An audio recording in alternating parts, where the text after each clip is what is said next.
آپ کام کرتے ہیں تو آپ ممکن ہے مسجد کے امام یا خطیب ہوں، آپ کام کرتے ہیں تو ممکن ہے آپ مدرس یا مہتمم ہوں، آپ کام کرتے ہیں تو ممکن ہے آپ خانقاہ کے پیر یا مرشد ہوں، آپ کام کرتے ہیں تو ممکن ہے آپ ایک اسکول کے اندر ٹیچر یا ہیڈ ماسٹر ہوں، آپ کی کوئی بھی حیثیت ہے۔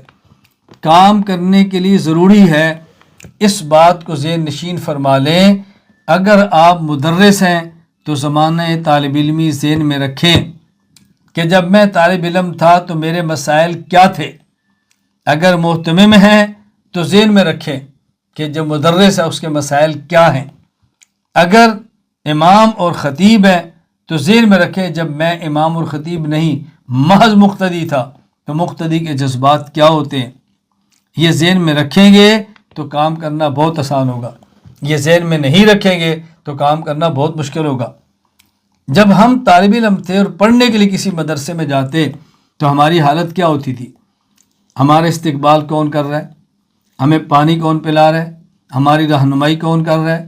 ہمیں کاغذ کہاں سے مل رہا ہے؟ ہمارا داخلہ کیسے ہو رہا ہے؟ وہ زمانہ ذرا ذہن میں رکھیں۔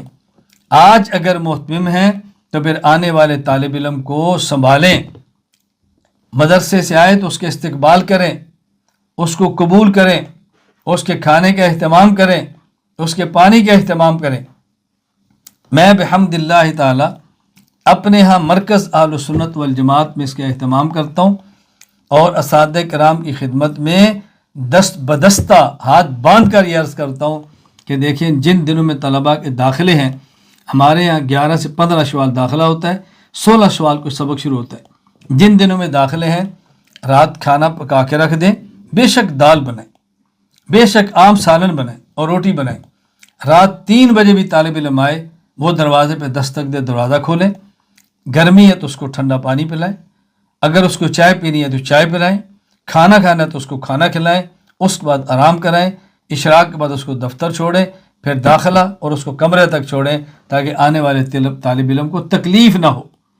جب ہم طالب علم تھے تو ہمارے مسائل تھے، اگر طالب علم آئے اس کا داخلہ ہوا یا نہیں ہوا، فارم ملا یا نہیں ملا، کھانا اس کا فوراً شروع کر دو۔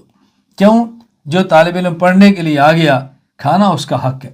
اس کی انتظار نہ کرو کہ مدرسے میں داخل ہوگا تو ہم کھانا کھلائیں گے، داخلہ نہیں ملے گا تو کھانا نہیں کھلائیں گے۔ بھائی ہمارا مہمان ہے، وہ ہمارے پاس آیا ہے، اس کا والد چھوڑنے کے لیے اس کو بھی کھانا کھلاؤ، اس کا بھائی آیا اس کو بھی کھانا کھلاؤ، کوئی اس کا ماموں چچا رشتہ دار اس کو بھی کھلاؤ، طالب علم کو بھی کھلاؤ، آنے والے کو بھی کھلاؤ۔ گرمی ہے ٹھنڈا پانی دو، سردی ہے اس کو چائے پلاؤ، ان کا انتظام کرو، وہ ہمارے مہمان ہیں۔ اور یہ جو ہم طلباء کرام کے بارے میں کہتے ہیں، یہ اللہ کے رسول صلی اللہ علیہ وسلم کے مہمان ہیں۔ میں مرکز میں اپنے اساتذہ سے کہتا ہوں، دیکھیں میں ملک سے باہر ہوں، اگر کوئی میرا مہمان آئے اور آپ اس کو سنبھالیں یہ سمجھ کر کہ استاد جی کا مہمان ہے، مجھے پتہ چلے تو میں کتنا خوش ہوں گا۔ تو جب اللہ اور اللہ کے رسول صلی اللہ علیہ وسلم کے مہمان کو سنبھالیں گے اس بنیاد پر اللہ اور اللہ کے رسول کا مہمان ہے، بتاؤ اللہ کے رسول کتنے خوش ہوں گے۔ میرے مہمان کو آپ نے نہ سنبھالا، آپ نے اس کی تذلیل کی، بے کرامی کی، مجھے پتہ چلا مجھے کتنا دکھ ہوگا۔ تو جب اللہ کے رسول صلی اللہ علیہ وسلم کے مہمان طالب علم کا اکرام نہیں کریں گے، اللہ کتنے ناراض ہوں گے، اللہ کے رسول کتنے ناراض ہوں گے۔ کیا ہم طالب علم کو اللہ کے رسول صلی اللہ علیہ وسلم کے مہمان صرف سالانہ جلسے پر کہتے ہیں، لوگوں سے معاونت کے لیے، اموال کے لیے، چندے کے لیے؟ یہ مجھے اور آپ کو غور کرنا ہے۔ مہتمم ہیں زمانہ طالب علمی ذہن میں رکھیں، مدرس ہیں زمانہ طالب علمی ذہن میں رکھیں، تو پھر دیکھیں کہ طالب علم سے محبت کیسے ہے، طالب علم سے شفقت کیسے ہے،